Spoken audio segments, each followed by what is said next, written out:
What's up, everybody? It's your boy Dave Drakes with the Collective Experience. We are back for another Foul Plugs Moto show. This one I'm pretty stoked about because I've been trying to get this guy on for a couple weeks, but he's just so popular, man. Just so elusive. If you guys have tuned into anything with the Collective, especially some of our like marketing material and some of our videos, you've seen this guy's beautiful face. It's the one and only. It's Joe Kremkow. What's up, dude? Oh, not a whole lot. Just finished up Saturday shop stuff that was taken care of at work today, and that's about it. Yeah, you've been running around. You've got a lot going on. We talked a little bit before we hit record, and there's a lot going on with you, dude. I'm pumped to get like chatting about, especially from like just from where you were a couple years ago. So I'm stoked to hear the full story. But for the few people who may not know who you are, like give us a quick rundown of your background and like uh, you know where you got your start and kind of like where you are now. Yeah, so I work for HEP Twisted T Suzuki. I'm Colt Nichols mechanic full time, and then I do Kyle Chisholm stuff during the week since I'm based in Florida, and it was easier with the team not having to move me out there and Kyle's mechanic back here. But I got started in it from the Partzilla PRMX team. I think it was end of 21 when I started. And I was there up until this summer. Had a little bit of border issues with Canada and Mm. changed paths. And really, I thought that was rock bottom, but it actually ended up being like a silver lining because the whole HEP thing popped up shortly after, and it's been awesome ever since. That's kind of cool, man. Like when one door opens, when one closes, another one opens, like kind of at the right time. It's kind of how you know you're on the right path. That's pretty cool, man. Yeah, it was, like I said, it was crazy. Like, my parents' house was in Michigan, and we were like 3 hours from home where we were staying in Canada. So I was like, oh, I'll go home for the weekend. And then when I got denied entry into Canada, I went home for the weekend, went back to Canada, and they stopped me at the border. So it was like an hour drive back to my parents' house, and like that hour was just like I'm calling Julian, I'm calling Cade, I'm calling the team manager that was there, Craig, and I'm like, I don't know what I'm doing, guys. Like, I can't get back over here to race help with the Canadian Outdoor Series. So I was like, I don't like Hmm. if you can't use, or if I can't get over there, like I'm kind of useless. And then we were done. But then, like I said, the whole HEP thing, that door opened, and it's been phenomenal. Take me back to the border crossing, like having that issue. Um, like talk to me about like what actually happened. Was it like a lapse in passport? Like because I've heard that from a couple of people. Like you're not the first person that's happened to in our industry. Like what happens with that? No, so I mean, like it's always like a struggle with it, whatever, going back and forth. But I think the biggest thing is I was only home for like 3 days, so that was kind of like a concern to them, like how are you making money in the States? Hmm. But it's weird because like obviously the team pays me Canadian or paid me American, Hmm. but then we raced the Canadian series, so they thought I was taking a job from a Canadian, which for a Canadian to work for the team would be illegal unless they had a visa to work for an American company. But it Oh ended up wow. being a mess, and like I didn't want to argue with the guy, and it was such a long run with PRMX that I was like a little burnt out. Mm. So I was like definitely not putting the fight up to argue with the border guy. Kind of, I mean, like you try arguing with the border people, and next thing you know, you're banned from a country for a year or 5 years or whatever they want to do, or like it wasn't worth arguing with them over and trying to fight them on it. Yeah. No, I 100%. Dude, even when I've had like international what's it called? Like that TSA for like international stuff. Dude, they still Yeah, try to hound you with that stuff, dude. If you've got like global entry, they are all about business when it comes to that, dude. So it's a bummer that it had to happen, but like you said, something cool popped out of it. Um, you know, we've worked with you, just like doing some cool tours and doing bike reviews, and you've helped out with a couple of the fan experience goers this past year with Cade.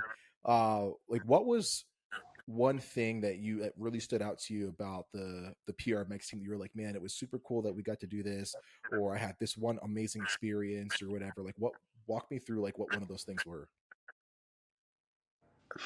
I mean, really, I think it was kind of like Julian's passion, and then like he gave me my foot into the industry, and then he kind of worked with me and kind of taught me like a lot of the stuff that I didn't know, got me going. And then to go from working for like Brandon Ray the first year straight to working with Cade last year, or the last 2 years, was like a big step for me.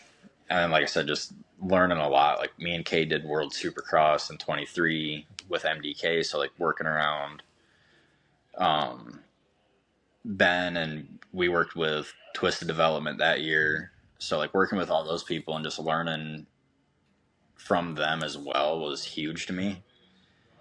And like I said, I think it's really like there's no one thing or another. It was just the open door to put me into the industry and realize like this is what I actually wanted to do. That's sick. Like one thing that I love about the PR mix guys is like everyone was always super chill, no matter like what I asked for them, to do. Like, hey, you mind doing a tour, or hey, do you mind holding this for me, or doing this, or getting this involved? They were always so game for it, which is super sick, and we really appreciate all of the cool stuff that they did. But moving forward to the Suzuki squad that you're part of, like walk me through what's one really cool thing about the Suzuki squad. And I do want to compare and contrast Cade Clayson with some guys, because he gives me crap all the time, so I want to give it back to him. So what's like one cool Yeah. thing that you can really uh I guess recall that stands out or shines above the rest when it comes to the new squad you're with?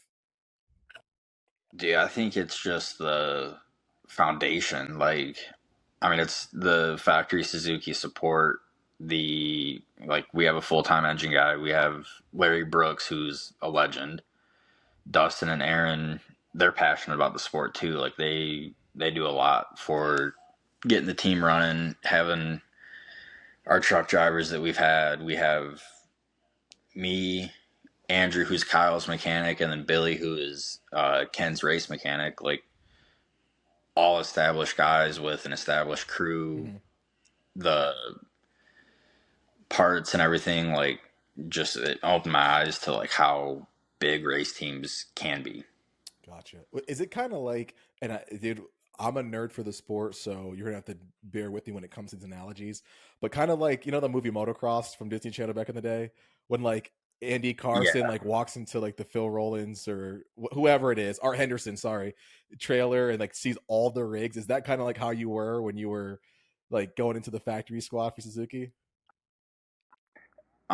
It was a little surreal like the first time, Mm-hmm. but my first race was Charlotte SMX this Mm-hmm. year. And then I only was with the team a week before that. So like, I show up to the race and I have a job to do, and like I knew the bike a little bit from testing with Colt that first week, but like I was handed a bike that I didn't touch yet. So like I didn't have to go through a ton of it, but like I needed to put my hands on everything and eyes on all of it. Mm-hmm. So like I didn't really take in a bunch of it, Mm-hmm. but like just the first time walking in, it was a little surreal of like how gnarly it really was. Gotcha. And right as we're talking about the cool stuff, freaking Jackson makes his entrance in, like just a prima donna, Sorry, boys. late to the party, but it is it Late is to the it party. is what it is. Sorry. Ladies and gentlemen, you know him, my co-host, Mr. Jackson Eckstein from the Moto Academy. listen. We get here when we get here, Dave. I apologize. It happens, dude. How's it going, Joe? It happens. Oh, that's going good. I thought about you earlier, Jackson, because I went to Whataburger and I was like, I gotta start the training early, man.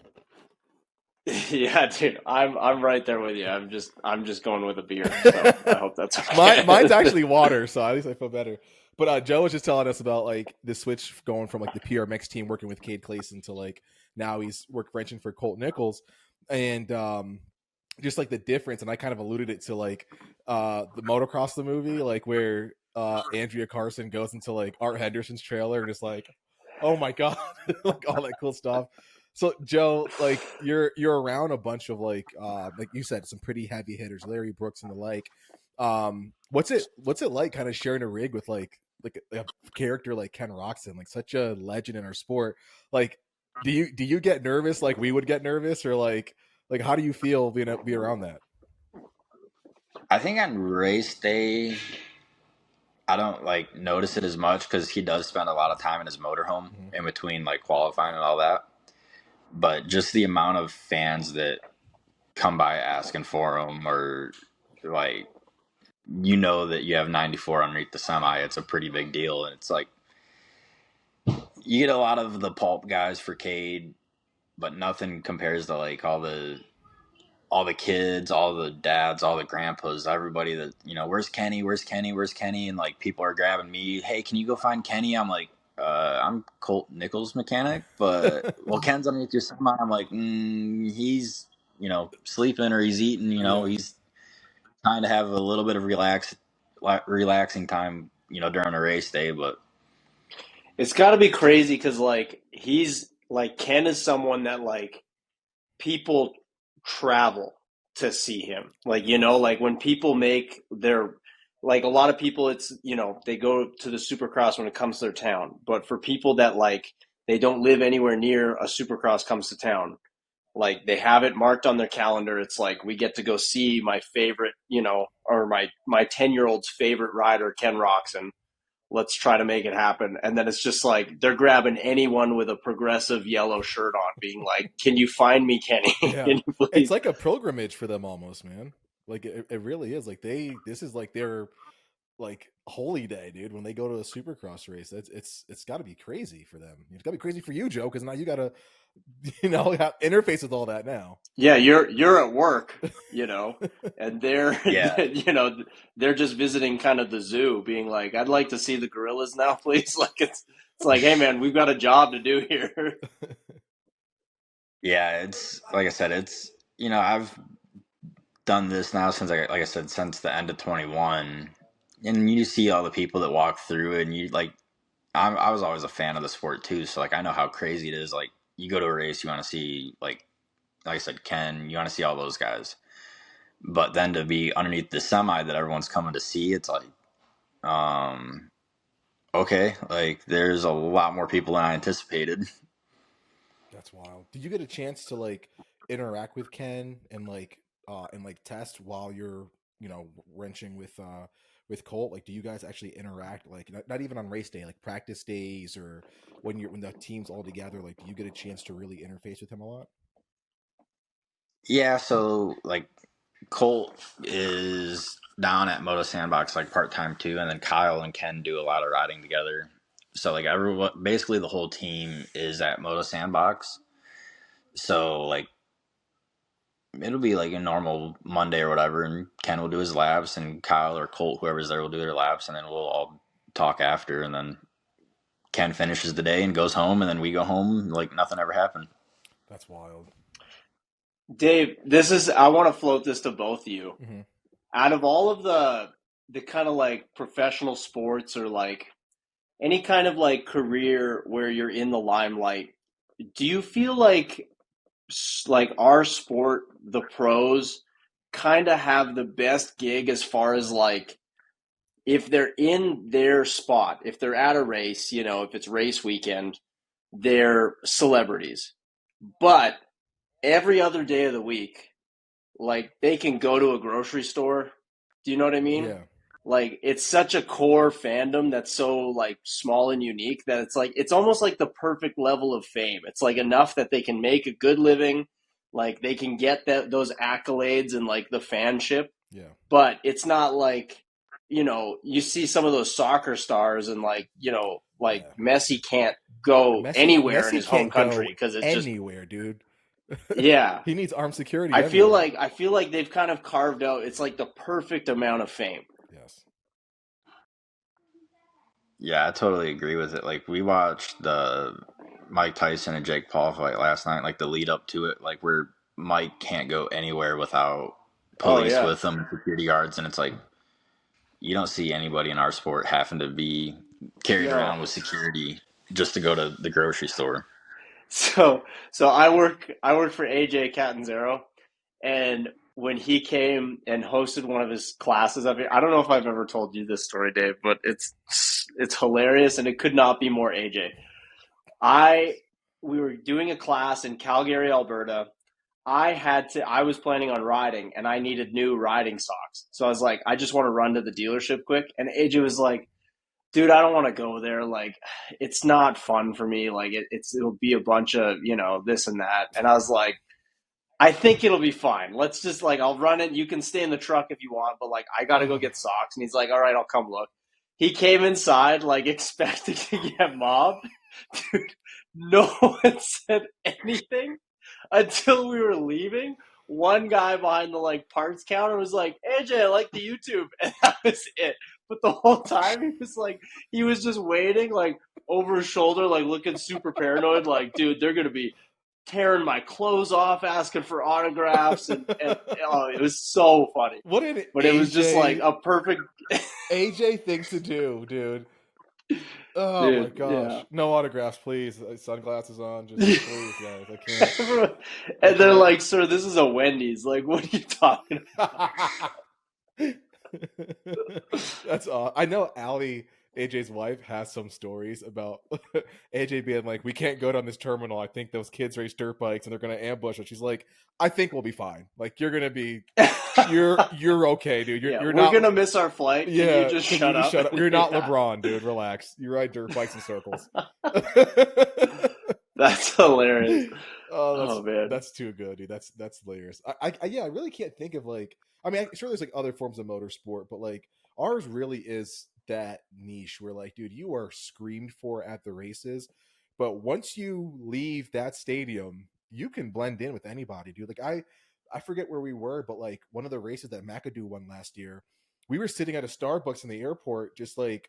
And I looked at, I was like, "Oh, hey, dude, good race last weekend." He's like, "Oh, thanks, dude." And they're just people next to him that like have no idea that there were girls screaming Yeah. this dude's name like 12 hours ago. You know what I mean? Like just people Yeah. just dying for his autograph. So like it was pretty wild. Yeah, it's a good point you bring up. Yeah, and it's not even like a band that's like when they're in the airport, you see they have like their guitars with them. So people are like, oh, they're in a band, you know? All you see is just like these like poorly dressed, you know, teenagers. It's like no, they race. Like no one knows. Yeah, that's pretty funny. Did Dave freeze on you too, or is that just Dave me? might have froze up on us. Yeah, this But is a running gag on the show that he likes to pull. Um, so no, where are we it's at? crazy because Yeah, how? like you said, band or whatever goes through the airport with a guitar, and like you just see a bunch of mechanics and riders go through with a bunch of OGO 9800s, but you would Yeah, never guess that it'd be anything but clothes. yeah, exactly. Hey, Dave, welcome to the God damn it. program. Dude, I don't know. Dude, my internet is not liking me today, Dude, man. I don't know what's happening. I don't even want to hear it anymore. It's just what Oh it my is. gosh. Dude, You've I've tried nothing, unplugged and you're all out of everything. ideas. Yeah, Dude, no, I have. I before this, I unplugged everything. I texted Mary, get off of the internet. I got off the internet on my phone. There's literally like this and then one TV that's plugged in. Like, come on. Or maybe the one in the garage. I probably should get that one. But anyway, yeah, sorry, before rudely interrupted by this horrible Wi-Fi. Uh Joe, what's like the craziest thing that you've heard a fan either say or request or like want from like either one of your riders or from Kenny? Um, at HEP, I haven't really heard. I'm good about like zoning like that stuff out, like when fans are asking for stuff. But I think the craziest thing is somebody asked Mitchell Harrison for his socks last year. So, because Why? they were like, "Oh, can we get goggles?" He's like, "No, I need them for the night." And they're like, "What about a jersey?" He's like, "No, like I only have two with me." And they're like, "Well, what about gloves?" He's like, "I only have one set with me. Like again, like I don't have much." And they're like, "Well, what about your socks?" And he's like, "I'm kind of wearing them, but like." He was almost like, "Are they serious or not?" Because he's like, "If they're serious, I'm debating on giving them to my socks at the end of the night. Yeah, dude. That's such I'd a have to. yeah. Yeah, That's that's wild. rough. Um, That's insane to me. what, dude? I have the worst. So my first event that I got to work was Red Bull Straight Rhythm, the two stroke on Huntington Beach there. That Yeah. round, and I had like a short list of people that I wanted to have an interaction, but like I knew it was like I was working. It's like be cool, like don't as excited as I was like don't be the fangirl, And I did really good until I saw later in the day Kalana Humphrey, and I'm like a huge Kalana Humphrey fan. Like that kid is just so sick, which is weird, but it's like he's the same age as my younger brother, but it's just like he's just so cool. Like just the kind of like lane that he's carving out for himself in the industry, I think is just really sweet. And my brother's a huge fan of him, so that was the one. At the end of the day, it was like people were loading up, packing up. I was like, hey man, like I don't want to be that guy, but I'm gonna like can I get a jersey for my brother? And he's like, I only have the one, and we've got an event like in 2 days. I can't get another one. I was like, that's fine. I go home and I'm scrolling through like Instagram, and I noticed he was like moving weird.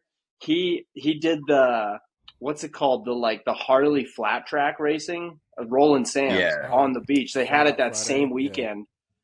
yeah. He got fully scorpion run over by a Harley like 20 minutes before he was back at his truck. And I was like, what's up, dude? Can I get your jersey? And he was like, no, please leave me alone. And I was like, oh, cool. I walked away. And then I saw that on Instagram later, him just like fully crumpled under like an 1800cc Harley. And I was like, I feel like such an asshole.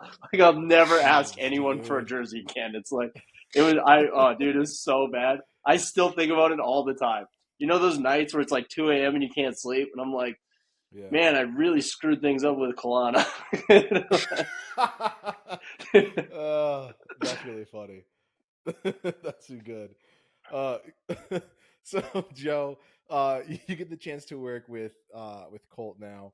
Um, Give me like a comparison between working for someone like him at his level versus like a Cade Clayson, which by the way, I can't imagine that Cade Clayson didn't have hordes of fans begging for him, and you're not just used to this from the past couple of years, but just just baffles me that Cade doesn't have like hordes of fans.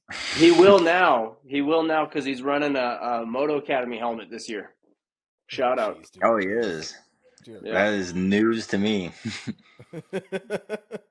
But no, I mean, like Kate obviously had his pulp fans that would always Yeah, come, but I mean the difference, he's got like, a good following. yeah, like the biggest difference, like SMX was really like all I've worked with Colt so far, other than the first World Supercross round in Vancouver. And the SMX ones were weird because I think he was like 27th in points when we started, so we had to do all three LCQs. So like the first one, I didn't really know what to expect, and then we got 10th, and I'm like, okay, like that's a good threshold to hold us to and start from. And then I think it was Texas, we got 10th again, or we got 9th in a moto or something. I'm like, okay, like that's where we should be, like that's where we belong. And then Vegas, we missed the main by like one spot, and it was just like Colt's pretty hard on himself too, but he's super laid back, and he's like, that's not acceptable. I'm sorry. And then we got into the second moto, and he got 9th, and I was like, well, like, and he was still a little bummed. I'm like, you can't be too mad of ending SMX on a best finish, in a moto. Like, it wasn't the overall we wanted, and it cost us a good bit of money, but it was good to end it on a 9th. It's not like he got into the second motos and got 18th or something. And like Cade, it was kind of the same thing. Like, we knew he was a 15, 16 place guy, and then that was kind of the standard that we had. Like, at first I didn't know what to expect, and then we made a main in 23, and then we were right around that 15 spot all the time. And it was like anything other than that, we had to look at, like, we'd look at his riding. If it, I think it was Tampa when the first year he crashed the first lap and he ended up 21st. but he started 3/4 of a lap behind 21st. He started 22nd and he was already almost a whole lap down. And so I was like, you rode good. It wasn't the result you wanted, but you rode good and it was whatever, it was what it was. But it just, like I said, it's gnarly now. Like, we know, like, Vancouver, Colt got third in a couple mains and then a fourth and a fifth. And I'm like, all right, World Supercross, we're right on that podium fight. So Cool. that's where we need to be. Because when you're a privateer mechanic, you're the mechanic, you're the mental coach, you're the babysitter, you're, making them lunch. There's no real like barrier to like what all is under your purview. Moving to more of like a factory setup, are you still kind of, do you have that kind of like whatever's needed I can do, or can you focus a little more on like a kind of a specific role now? I mean, it lets me focus more on what I need to do. Like, it was nice because Cade's a little bit more experienced too. He's not a 21-year-old kid where you got Yeah. to like run around and make sure they're doing their training and doing all that. Like, he's done it long enough where it was more like when he was upset with himself, it's like, hey man, like, we're pretty legit. You need to, not be as hard on yourself as you are. Like, you're better than you think you are. But then having the factory support side of it, like the whole, everybody works together as one big team. And like, Larry will be working on something, and then me and Andrew will be doing something else, and Billy will be working on Ken's bike, and then Larry's doing something for Colt, and then he's doing another thing for Kyle, and then he's running here and there. And then, like, it's just, like I said, as a whole, it's one big team, and then it just lets you focus more on what you need to do to the bike. Yeah.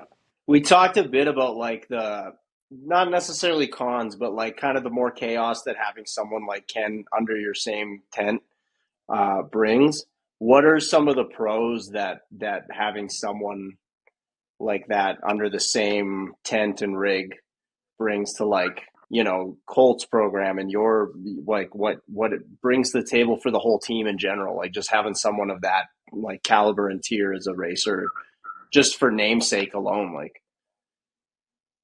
I mean, it definitely gets us exposure, which is good on it. And I think like Colt's pretty established too. Kyle's done it for a lot of years.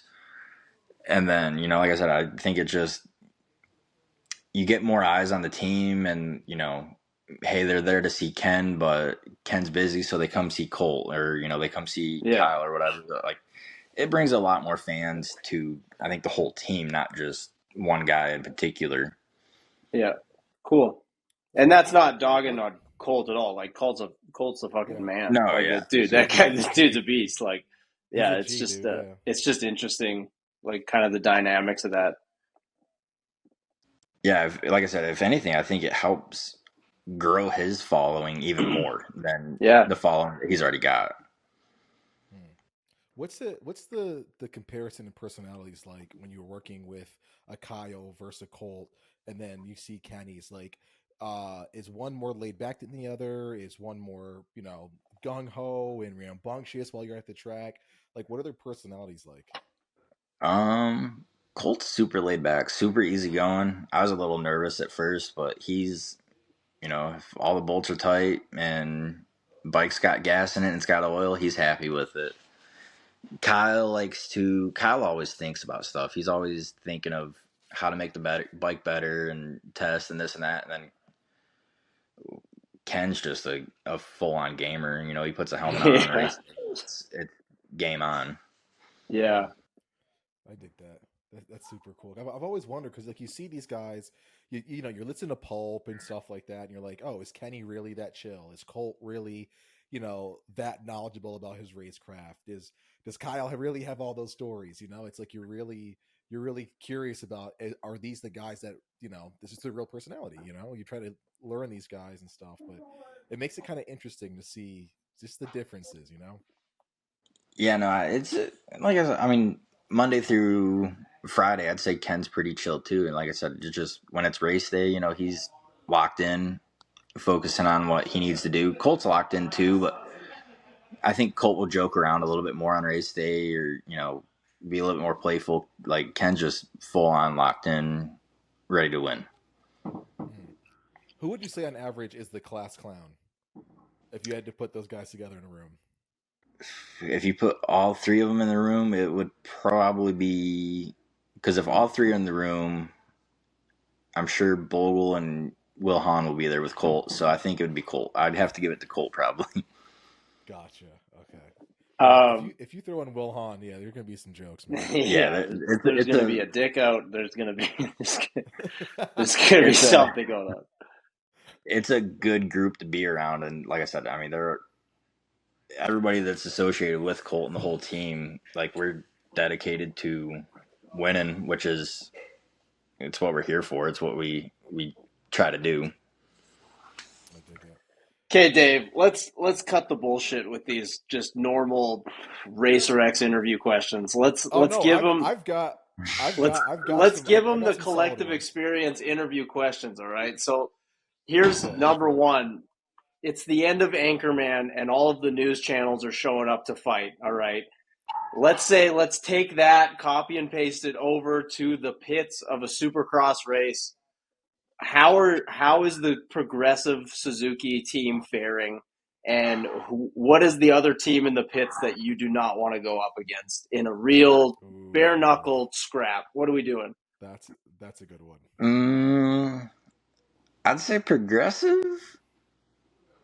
We're for sure in the top three, dude. Like, yeah, you guys are scrappy. You guys are scrappy. Yep. I don't want to really mess with Star just because there's like 85 30 guys. 80 of them, dude. Yeah, you got a basketball team coming to start you guys out, dude. Yeah. And I don't know, like Rango at Cowie, I don't want to mess with him either, or Dungy at KTM. But I'd definitely say we're in the top three with the people we got. That's fair. I think Star alone on numbers, dude. Like even if they're not scrappers, I feel like there's too much money there, though. Dude. I feel like there's just too much money at Star, though. Their hearts won't be in it, you know.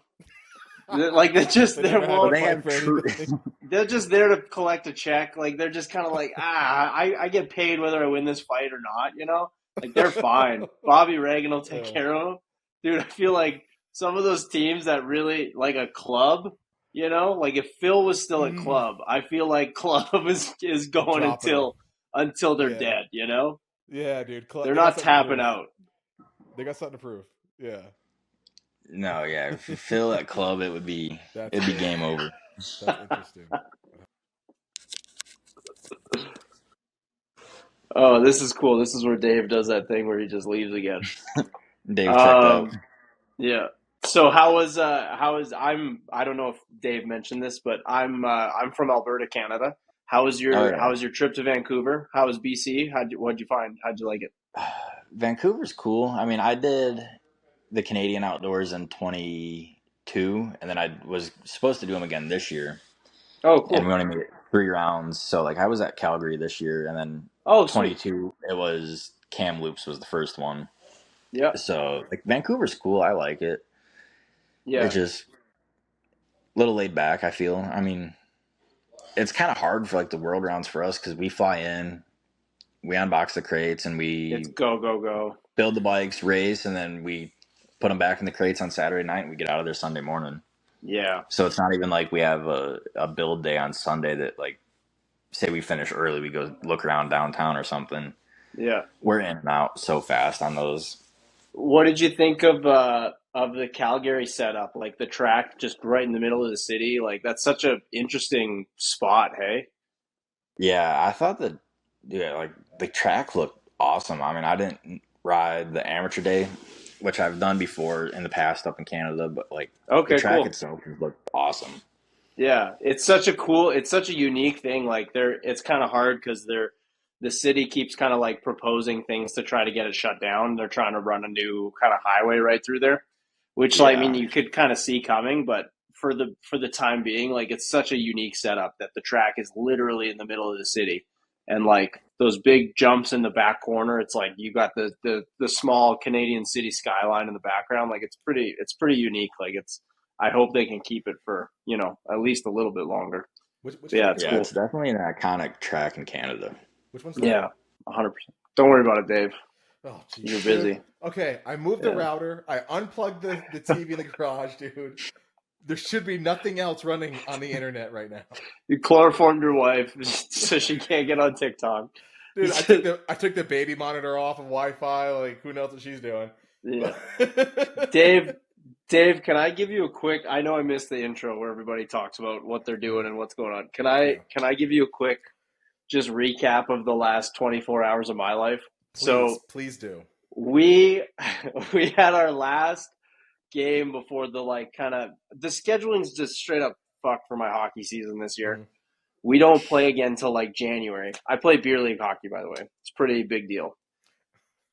It's not, but anyway. But we played our last game last night. 20 seconds into the game, Carter, my line mate and great friend, great guy, shout out Carter, goes full speed. He burns the defenseman. Defenseman hacks his feet. Feet go flying out from under him. Full speed into the boards. Shatters his ankle. We help him up. Foot just skate dangling. That was 20 seconds in. Dude, can you imagine? Oh my God. And then, because, you go, we're not athletes, this is a rec adult hockey league where we have a beer in the dressing room before, half of them they're stoned. It's just a good time. But dude, when you're in the locker room, you've got music playing, you're with your boys, you feel like you're in an NHLer for those 10 minutes. You go out, warm up, music's playing, you're firing pucks off the post, game starts, everybody's amped up, and then someone shatters their ankle. It brings you right back down, huh? And immediately everyone's like, we have to work tomorrow. Work tomorrow. What are we doing? What are we doing, man? My kid needs braces tomorrow. Thing. I gotta get out of here. Yeah, it's such a unique thing that only motocross is the only other real sport where it's it's a hobby and it's fun, and then people would be like, I'm racing this weekend, and they're like, you're what? It's oh, I race. And it's race what? It's my dirt bike. And it's is it your dirt bike or are you sponsored? It's no, it's mine. I built it. It works pretty good. And it's and you're gonna race? And it's yeah. It's what's the prize money? It's no prize. It costs about $1,000 actually for this weekend. And it's if I do good, I get a nice little plaque with the position I got on it. And it's cool. So you taking the week off work, and it's no, I'm driving up Friday night and I'm driving home Sunday and I have to work Monday. And it's cool. And what happens if you, I don't know, die? It's I guess I die. I don't know, man. But you got to do it, dude. It's such an insane thing. It really is. And what's funny is I know because not many people get a chance to see the level of racing that Joe gets to see on just a regular Monday. That if you're out there riding, it's just you and your buddies, you're the fastest person probably you've seen. Dude. So you feel a little bit like Kenny until you pull up to an outdoor national or to a supercross, and you're like, "Oh, I just dabble in this sport." Oh, okay. You put me on a nice outdoor track on a 125, dude. I think I am prime James Bubba Stewart, but because I'm keeping it in second gear and it's loud as shit, and then you pull off, and someone's like, "Hey, I took a video of you," and you're like, "Don't show me that. Just don't delete it, throw it away. If you show me that, I'm gonna fight you. I don't want to see anything. Dude, I don't want any evidence that I was here." I remember being at a practice track. This is back in Wisconsin, and my buddy's mom would take pictures. And dude, there was one corner I was like, "There's no way I was not dragging every ounce of control that was on that left side." Dude, I was like, "Do I even have a start button anymore, dude? My kill switch must be in the dirt somewhere." I dug that handlebar in. I looked at the photo, dude. It was my elbow that was over. I was a good 8 feet from the ground. Dude, it was the most embarrassing. I was like, Jesus, dude. I felt like I was literally like Ricky Yeah, on rails, dude. yeah, And yeah. just You thought you were embarrassing. dragging bars? Oh, Yeah. dude, I was like, there's no way I have a grip left. There's no way, dude. Yeah. I obliterated that corner, dude.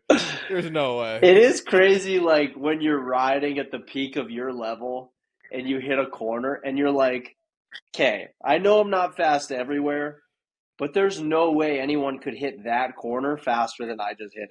Yeah. And then you see like one of the pros that are in, like, not even pros, Yeah. just some A-class guy who is Fixing his like, helmet through the corner, going yeah, faster than you. yeah, who tore his ACL like when he was 16, so he never finished his racing career. He's an accountant and he just rides like once a month now. Yeah. And he's like, dude, he's doing his sight lap. He's just standing and he just like, and you're just like, oh, well, just okay. fuck me then. I don't know. Does that happen to you too, Joe? Because like you get to literally see the fastest riders for your job. Like, do you go to the track when you're riding? You're like, oh my god, dude, this is not the same. Yeah, I don't even like. I turned 26 this year, and I don't have health insurance yet. So, like, the last time I rode was July, but like when I was with PRMX and all that, like if I rode, it was like I'm taking the mechanics out, and then we're going to ride. And I was like, no riders are allowed to come or nothing, and there Yeah. better not be a photographer You there can't at all. watch, Yeah. you can't ride, you got to go home. Yeah. No. Yeah. But the only thing I can still really do is throw whips if I feel good that day, and then Sick. Oh yeah, in July when you I are a rode. pretty good rider, Joe. I forgot about that. You do get pretty steezy on the bike. Yeah, I mean I raced up until I started working for PRMX. I mean, local A class and all that. Like, definitely would have never like. I mean, that was always like the dream, right? That kept me going. I was like, oh, I want to get good and chase my pro-am points, and I got a handful of them. And then like locally in North Carolina, that series and stuff we'd race, I'd make a couple $100 here and there. And I was sitting down one day, I'm like, dude, on a good day, I might get a lineup for the LCQ at an outdoor national. I was like, it ain't worth it. Yeah, I hear you. Like we're going to be like 10 seconds away from even making it to the, a top 40, if not even farther than 10 seconds a lap, And I was like, well, Yeah, we might need to find a different career. a running gag on this show, or whenever me and Dave podcast or talk, is just shitting on like the parents that drag their kid, like the 40-year-old parents that drag their kids to Loretta's so that they can also race like a C-class Loretta's race in like the plus 40. And it's like, dude, let it go. Like, it's done. Like, it's just like, you don't have to drive your family to Tennessee. Yes. Like, come on, man. You got work next week. The kid's Yeah. in school. He doesn't even really want to be there. Like, what are we doing? Your parents aren't watching you, dude. Who are you doing this for, dude? Yeah. Come on. Oh, it drives me crazy. Yeah, it's crazy how dedicated some of the families are. Like, and you can, like, some people you can tell, like, the kids aren't, fully into it. And then other kids are fully into it, but mom and dad can't afford it. Like, it's just crazy. Yeah. It's Yeah. yeah, dude. Dave, why did we pick all of the most expensive sport? I broke 2 fucking hockey sticks at a rec league, beer league hockey game last night. I bought those this month. 2 sticks, that's like $600 just gone. And it's like we tied. We didn't even win. And I can't even be mad about it because Carter shattered his ankle. So like if I'm like, dude, I'm so pissed about my stick. Carter's in surgery right now. Are you getting pins put in his really? foot. Seriously, dude? Oh, that's so. Why couldn't we like basketball, soccer? Why couldn't we just like? My dad tried. That's We it. tried all the stereotypes on me. It just wouldn't take, dude. It would not. My dad's like, can you please just try The to soul throw food basketball?" took. This-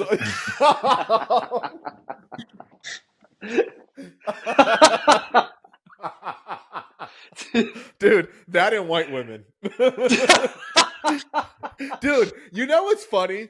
So you might. This is totally collective after dark. So one of my buddies, right? He was like, dude, he's big into like Pornhub, and he was like, dude, no, it's dude, it's really his thing. Big into porn. Dude, he's big. Like everyone goes there, but like, dude, it's like it's his He thing. treats it like Netflix. Like he's like Dude, trying to catch up his buddies. He's like, have you seen the newest episode? Like, he's like, spoiler alert. Guess what, dude? Shit. Yeah, dude, big into it. Like, we're all guys, but like, dude, I don't have the freaking. I'm always tired. I don't have the time.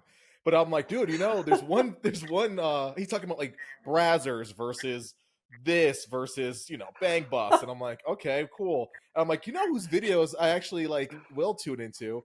I'm like, that Pog producer. They do a really they really know how to curate exactly what I like. And he's like, what? I'm like, yeah, dude, whatever makes the Pog videos, like that one content creator, dude, like I'm like, they do great casting. He's like, dude, it's a category. I'm like, what? He's like, it's fat ass white girls. No shit, you like it. And I was like, oh, really? He's like, yeah, you dumbass. I'm like, because I was wondering, I'm like, man, all the girls that they get, their casting is phenomenal. They are my exact style. Who is this guy? Please give us his full name and Instagram handle. So that I won't. But if he watches this, he knows who he is. He knows who he is. But dude, Joe, do you have any comments on this? Or are we gonna? I mean, the only thing I can think of is K-Dare has an OnlyFans, or did have an OnlyFans. So who did? I mean, it might be him. Who's that? Who did? Kate did for MDK last year. They made the whole team have OnlyFans to promote it, like I remember. To promote it like how Carno has to. Like Carno has to do like a behind the scenes, like day-to-day life, all that. But dude, I remember like that gets funny. I seen Bogle's bike and I like screenshotted it and I sent it to Kate and he goes, dude, I know. I'm like, what do you mean you know? I'm like, I was just sending it to you like this is like something I feel like Bogle would do. He goes, no, it's a team thing. Oh, I'm like, man. I'm like, that's cool. I was like, whatever. That's beautiful. And then he goes, it's not cool. I have to have OnlyFans. He goes, I don't know how to feel right now. Dude, and again, like, if it was a factory team do it, they'd have an OnlyFans, like, shooter, promoter, that. But, like, at a privateer team, dude, that was Joe.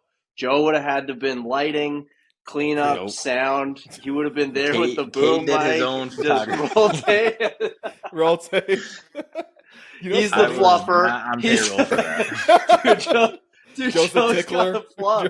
Dude, that's terrible, man. Oh, you know what's funny man. is Dave hey, we Foley, all got to pay our dues somehow, Dave you're just a single mom making her way through college. That's all it is, Joe.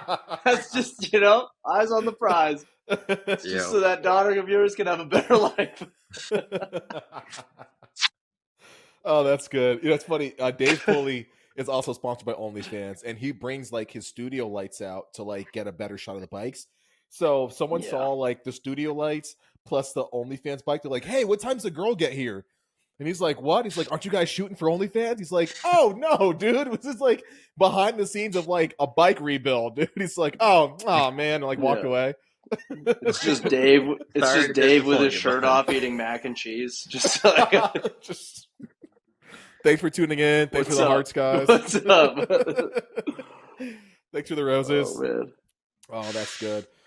Speaking of cash and stuff like that, you're exposed to a different echelon of rider and human being on the factory side, Joe.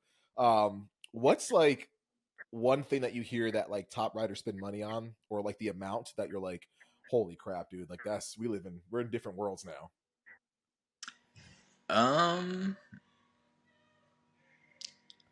I don't really, I mean, like,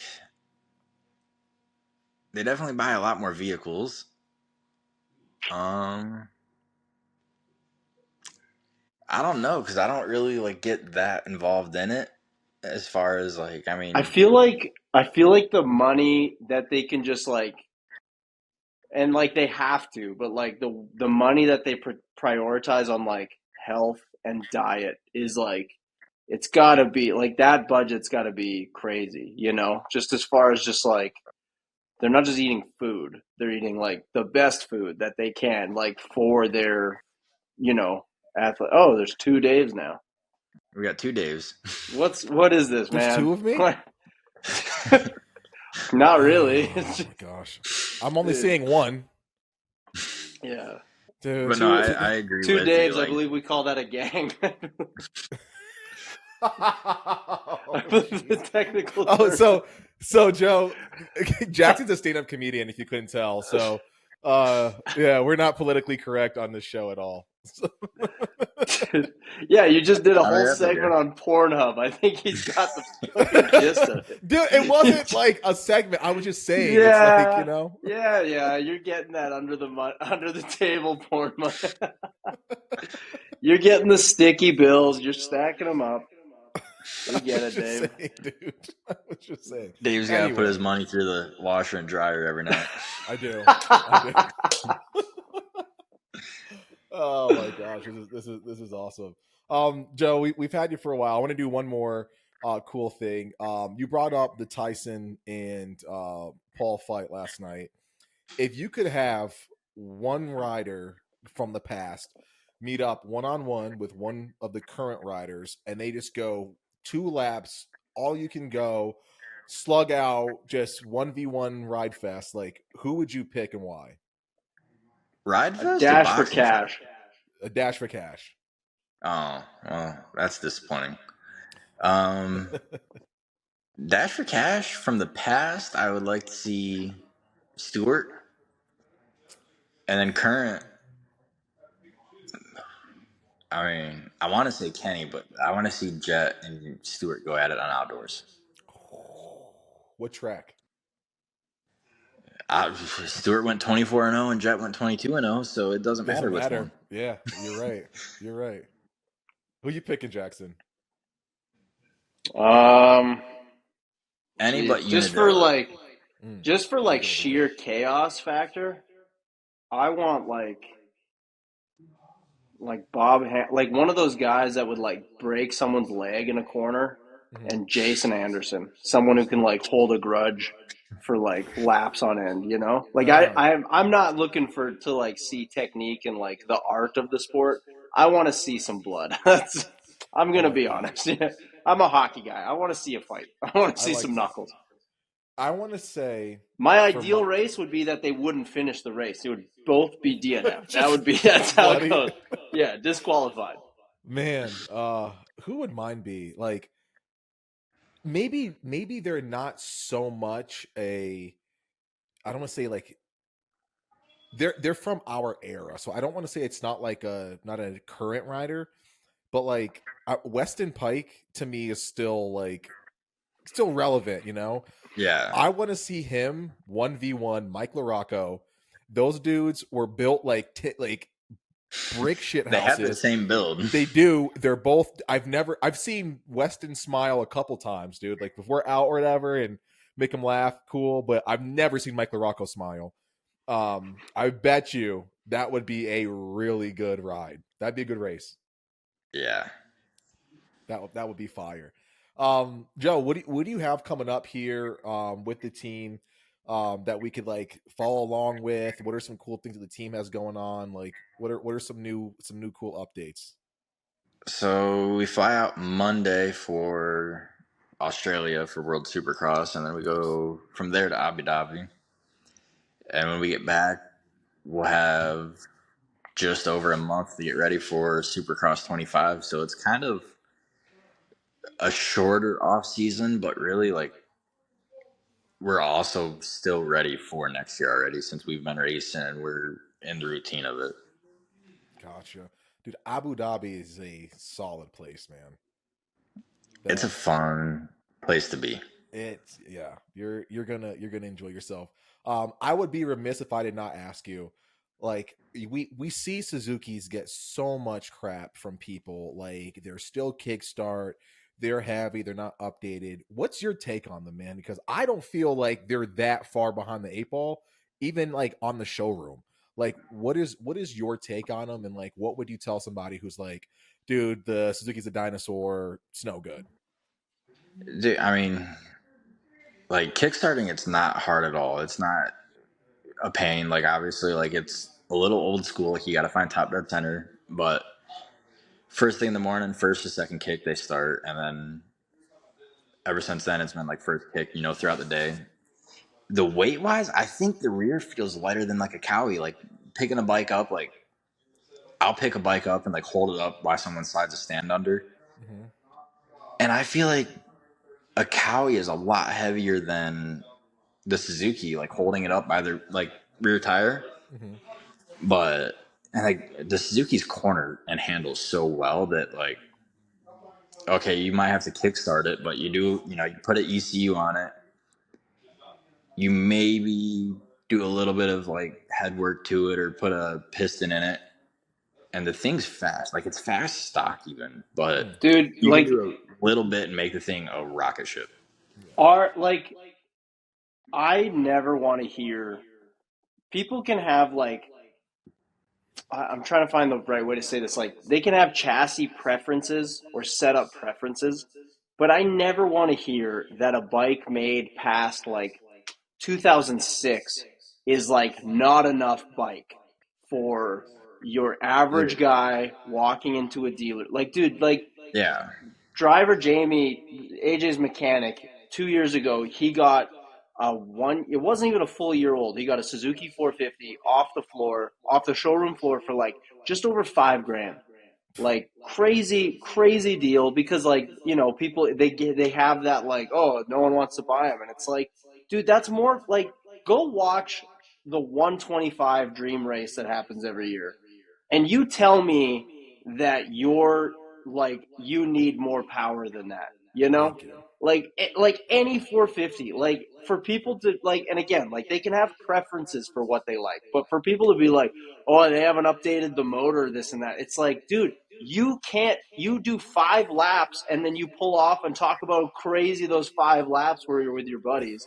You'll do that 3 times in a full day, Yes. and then you'll head home and you won't ride for 2 weeks. You're going to tell me that you need like a factory edition KTM that's like ready to race with the anodized orange parts? It's like, Yeah. shut the fuck up. Like, it's not even realistic, even a little bit, dude. Yeah. It's crazy. It Dude. drives me nuts.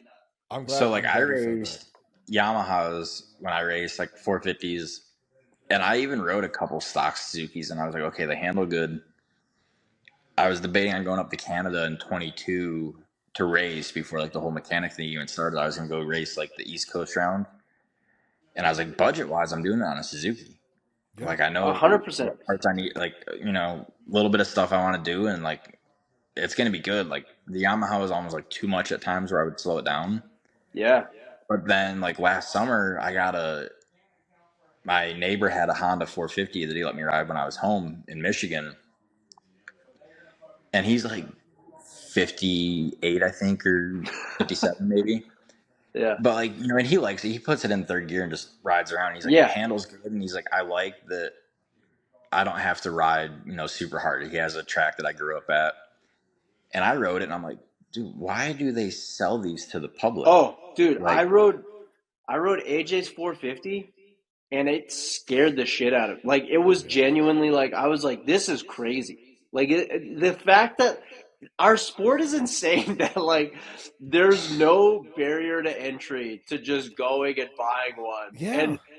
And that's why like, small plug for Moto Academy, but like why we do what we do and like trying to train people to ride safer and smarter is because literally there is no barrier between like I have the money, give me the rocket, and the dealership is like, hey man, finance it, great, whatever, I don't care. Like they don't even ask. It's like, do you have gear? They're just like, here's the bike, like go out the door, like Take get it. out of here, take Yep. this thing off my floor. And then they're like, cool, I'm they like to them, like to most people, it's just like, well, I'm not a kid, so I'm not gonna have a 250. I better have a 450, and then it's just like, rah, and it's just like game over. It's Yep. crazy. It's crazy that it's illegal. It's crazy that like it's just like a thing at all. what's even crazier now is you can get like a Stark that has 80 horsepower too. Oh, dude, yeah, I know, Yeah. You know all I know. about that, Jason. We're in such a fun time with that technology. that it's so new and it's so niche and small that there's no regulation to like what they're doing. But like those Starks are bonkers.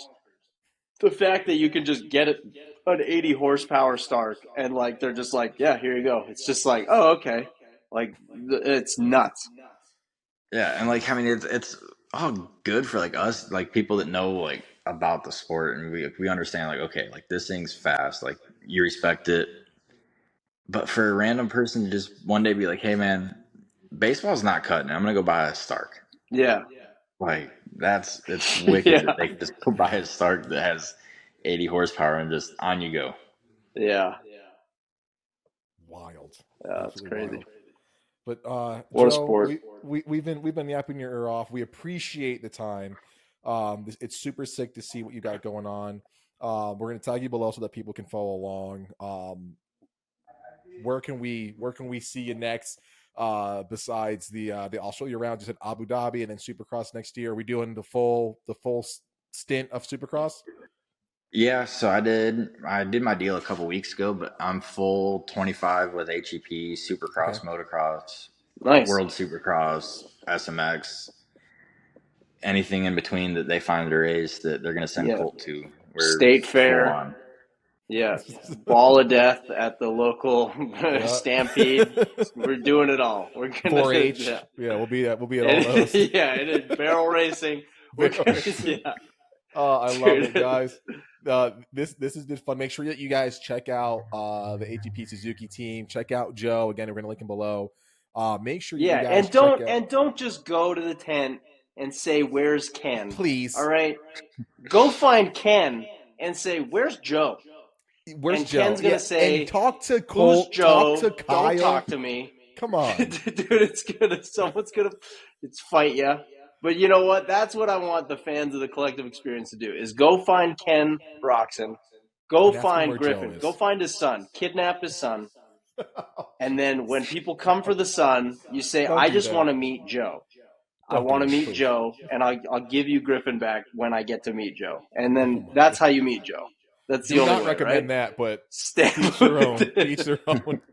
A huge shout out to our sponsors, FXR Racing, Flow Vision, Partzilla. They're new on board. We got to thank those guys for coming on board and supporting us. The Moto Academy, of course, where you can see Jackson and the rest of the TMA staff. Those guys are phenomenal. Phoenix Handlebars, P1 Moto for graphic design, Speed and Sport Adventures, Overshare Advice and Planning, Evans Power Coolant, Send It for Jesus, and of course, Hydropower. We thank you guys for tuning in. Joe, we will talk to you soon. We best of luck on all your endeavors. You got some cool stuff coming up. Stoked to see it. And Jackson, God bless you. Just God bless you. Love you, buddy. Nice to meet you, Joe. Yes, sir. Thank you.